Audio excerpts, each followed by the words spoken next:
Tonight, we want to settle the matter on this issue. So we have gathered all the information about the power payments, the judgment debt payment over 170 million to a power company, GCPC, that has generated political conversation and also brings us to the center of the responsibility of the people who take power from us under the social contract. When they take power from us, they have a fiduciary duty to remember that whatever action they take and every action they take should not occasion financial loss to the states. Tonight, the NDC and the MPP are blaming each other for being responsible one way or the other for occasioning financial loss to the public purse in excess of 170 million. What's the story behind the story? That's our responsibility tonight. We're going to bring you everything, and we're going to also tell you some things that you have not heard. Now, the latest that is coming in is that yesterday it was found out on one of the letterheads that the registered address of the company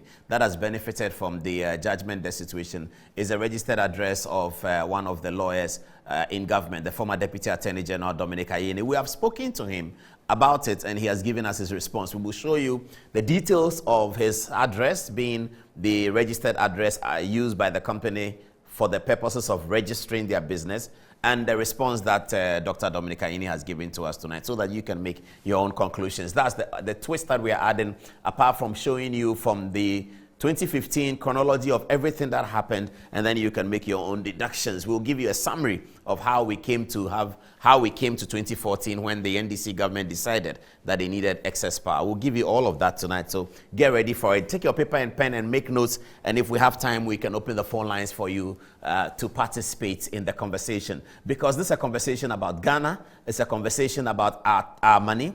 It's a conversation about how our tax money is used.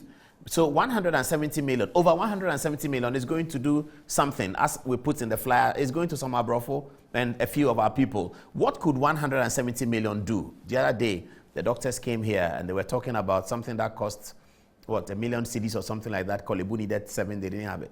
But we're going to pay 170 million to some Abrofo.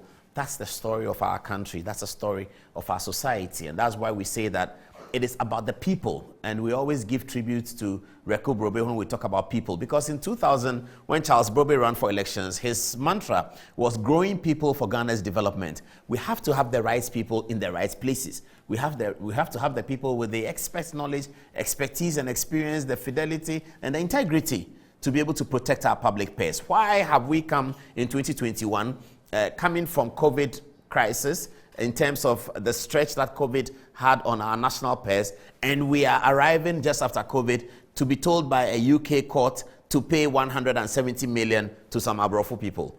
That's the story of our country, and that's the seriousness of this matter.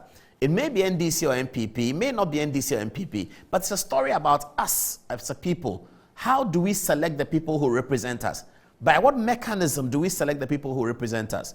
And when the people represent us, do they go there with a mindset that they have to do something to save the public purse? Why are the two political parties blaming each other? Why? Because they can both tell that this is a serious matter. Tonight, we're going to unravel it. We'll go on the touch screen. I'm sure you already know that. We're going to show you everything that has happened. And then the latest twist is this address of the company being the office address of Dr. Adom-Otchere, to which he has responded because we have contacted him about it, and we'll show you his response as well. So it's a very serious edition of the program, because it's about money, and it's about your money, my money, the taxpayers' money. 170 million United States dollars. That's how much in cedis. Multiply by 5.8. They're going to get it for me. That's what we are going to dash to some Abrofo people who came to our country, didn't do any work. They came, they got a contract. All they got was a contract. They didn't execute anything. They haven't done anything for us. They got a contract in the power sector. Nothing has happened. It has not made your lights come on. It has not made my lights come on. They just got a contract, a paper. And the paper said we should work with them. And the people said we cannot work with you, or something like that. And then they go to court and they say that in the paper, if they don't work with us, they have to pay us. So that's the paper, that's the agreement. The agreement was you work with them whether you like it or not. You don't work with them, you pay them. What will the UK courts do? UK court has nothing to say. They look at the paper, they interpret the clauses, and they say, yes, government of Ghana, you owe these people. How much? A whooping 170 million United States dollars. Over that. That's what we're going to pay to them. But whose fault is it? Who gave them the paper? When they were doing the paper, what did the Ghana part write? Were our hands tied behind us when they were doing the paper? The paper. When they were writing the paper, the contract, did they tie our hands behind our back? Did they put a sleeping mask on our eyes? When they were doing the paper, the paper, they obtained a paper. The Abrofo obtained a paper from government of Ghana. And in the paper, government of Ghana agreed that if we don't do X, Y, Z, we will pay you a certain calculation of an amount. A committee was set up. A committee was set up to have a look at why do we have so many. We are hearing tonight from President Mahama that the World Bank may have been involved in putting pressure on us. The World Bank may have been involved in putting pressure on us to set up a committee. So in 2016, a committee was set up with the government admitting that, wait a minute, maybe we have signed too many power agreements. Maybe we have signed agreements that we didn't need. Maybe. So World Bank says, you can't do that. Have a look at it. So they set up a committee. Committee came and said that a lot of the agreements you have signed, you shouldn't have. But who were those who were signing the paper? Who gave the Abrofo the paper? Listen to John Mahama, President of Ghana, speaking to Parliament in 2016 at the sessional address. Listen to his choice of words. John Mahama says there is a warning of overcapacity. This process began in 2014. In 2016, the President of Ghana is telling Parliament that there's a warning now of overcapacity. Why were we signing so many contracts? So that the President will be complaining in a sessional address about overcapacity. Who gave the paper to the Abrofo? Who did that? Is that person responsible? Or the man who terminated the agreement? Is it the termination that has occasioned the 170? That's what we're going to unravel tonight. And why did they have the address of their office as the address of the Deputy Attorney General's law firm? This same company that obtained a paper from us that gave them so much power. What the lawyers think is a lopsided agreement. Ghana down, Abrofo up. It's lopsided. You see, like this, my scale here. So, Abrofo here, Ghana here. Abrofo, this is Abrofo, this is Ghana. In the agreement that we signed, Abrofo are up, Ghana is down. Ladies and gentlemen, it's time for us to take Ghana up. Up here. That's where we have to get to. Not this kind of agreement that takes Abrofo up, Ghana down. Abrofo up, Ghana down. And you go and pay Abrofo 170 million. Kolebu doesn't have something that costs $1 million. When the pediatric, the lights that shines upon children so that when they have jaundice, they will be relieved. They don't have. Kolebu, they don't have.